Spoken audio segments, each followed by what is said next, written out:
the last lecture, we are going to see the second case in AVL tree, that is right rotation, right insertion, and so we will perform left rotate.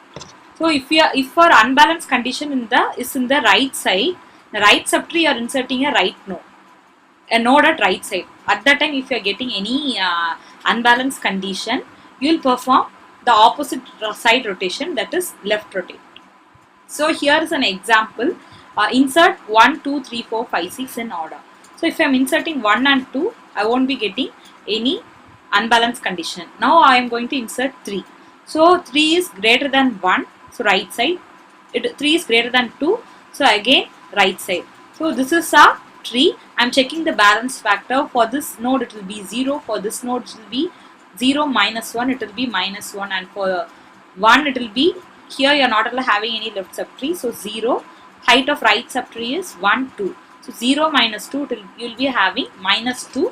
Minus 2 is other than 0, 1 and minus 1. The acceptable balance factors are 0, 1 and minus 1. Here we are getting minus 2. So it is an unbalanced state. If you are getting an unbalanced state, the particular node is marked as P. The child of that is P1. This is the first step. Now what I have to do? I have to make a left rotate between P and P1. So I will be removing 1, then I will be making that as P1's left child. If P1's left child is null, you are not having any left child, directly you can make the rotation.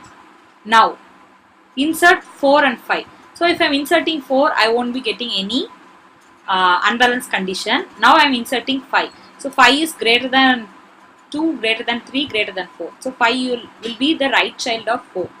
Now if you are measuring the unbalanced state, here it is 0, here it is minus 1, here it is minus 2. Always start calculating the balance factor from the leaf node, so that time will be saved. So here I am getting a unbalanced condition, that is minus 2.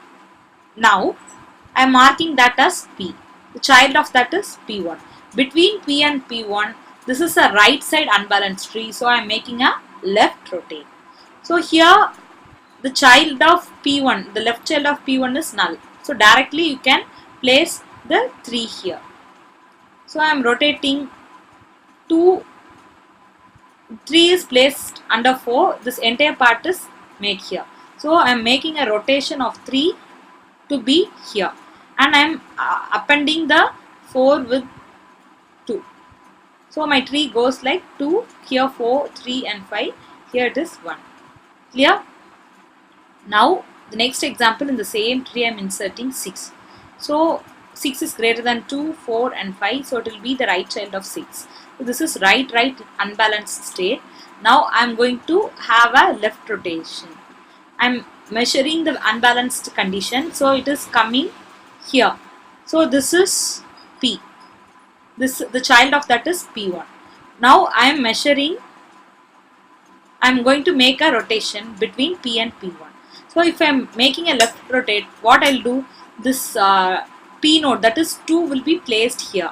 But in the previous example, that place was null. We were not having any node, so directly we made the rotation. But here you are having already a node 3 is present. So if already a node is present in P1's child, you want to make that as P's child. So P1's left child is made as P's right child. If you are doing that, then you have to append P in the P1's left child, so that your left rotate will be over. So the coding part we shall see. This will be your final tree. So the coding part goes like void left rotate. You are passing the node in which the unbalanced state occurred. So struct node star P. Now you are marking the node P1.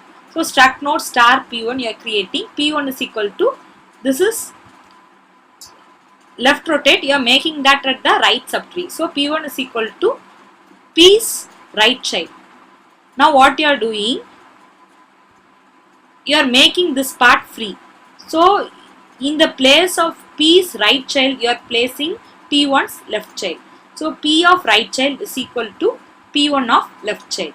So this is over. Now this entire P you are making as P1's left child. So P1 of left child is equal to P.